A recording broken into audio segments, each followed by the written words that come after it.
Hello and welcome back. In this tutorial, I will show you how to add a component into the component library.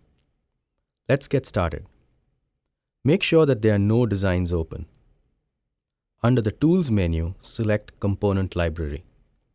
This opens the Component Library dialog. You can enter transformers, capacitors, diodes, zeners, inductors, etc. into the component library by selecting the appropriate tab. In this example, I will show you how to enter a core which is not present in the component library. Select the Transformers tab. Click the Add button. This opens up the dialog through which you will be asked to enter the required parameters. Let's give the name of the core as My Custom EF16. Clicking on this button allows you to assign which applications the core should be considered for. You can choose from several available options. When in doubt, select all the options. This will make the core available for all designs and all families. Click OK. Under the part number option, I'll enter the part number E16/8/5. Let's leave the manufacturer as generic for now. Now I need to enter the core parameters. Let's take a moment and understand what each of these 7 variables mean. What I have here is the front and top views of one half of a EE core. This is what two core halves look like when they are joined together. The cross-section of the center leg is what defines parameter AE. LE is the length of the magnetic path as shown here. AL is a parameter that is material dependent and can be obtained from the datasheet of the core.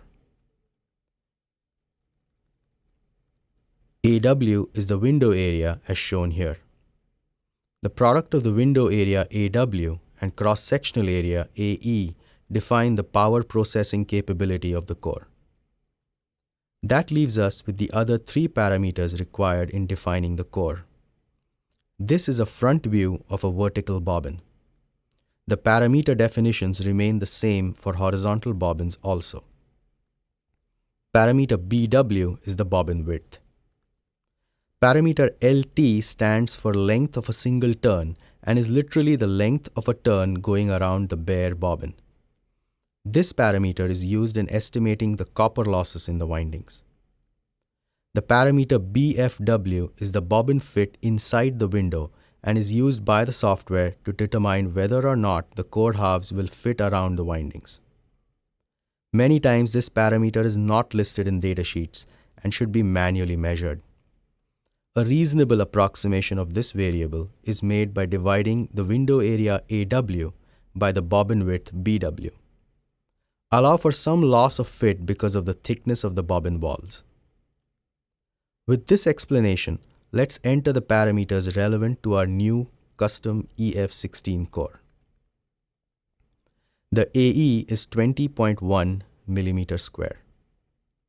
The LE is 37.6 millimeters. The AL value from the datasheet is 980 nanohenry. The window area AW is 21.6 mm square. Bobbin width BW is 9.4 mm. The length of a turn LT is 31 mm. And I am going to approximate the BFW as 2.25 mm. Now, every new core must have at least one bobbin associated with it. To add a bobbin, click this Add button. Enter a part number, manufacturer, and the orientation for this bobbin. For the part number, I am going to enter My EF16 bobbin. Since this bobbin has 4 primary side and 4 secondary side pins, I am going to associate the name with a P4 plus S4 notation to it. Enter the name of the bobbin manufacturer. I'll leave this as generic. The orientation can be either horizontal or vertical.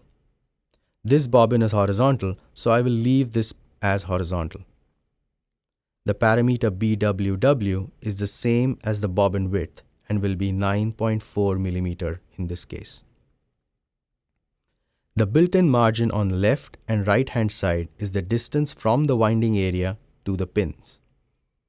In this case, this distance is greater than 3.2 millimeters on both sides, so I will leave this entry as is. I will enter the total number of primary and secondary side pins for this bobbin as 4 and 4. Click OK. It is important to point out here that every new core you enter into the component library must have a default bobbin associated with it. If it does not have a default bobbin associated with it, the software will not include that core during optimization. In this case, the default bobbin selected for this core was the previous placeholder. So I'm going to first remove it from the list, and then let's make sure that the bobbin I just entered has a check mark in the box next to it. This indicates that this will be the default bobbin for the core. And click OK again. Finally, click the Update Library button. I have added a new core into the database. Notice that this core has a user tag associated with it, as it is a custom core and it is included in the user library. Let's do a quick design to make sure that this core is in fact listed in the core list that the software uses. Let's go ahead and close this dialog. Let's do a quick tiny switch 4 design with universal input. I'll add a single output, say 5 volt at 1 amp. For this design, let's accept the defaults that the software suggests. It is important to understand that under the component sets you have all records as the selection. Click Finish. After optimization is over, let's open a design. Under the Transformer dialog, you should see the core you had manually added now show up. That concludes this tutorial. Good luck.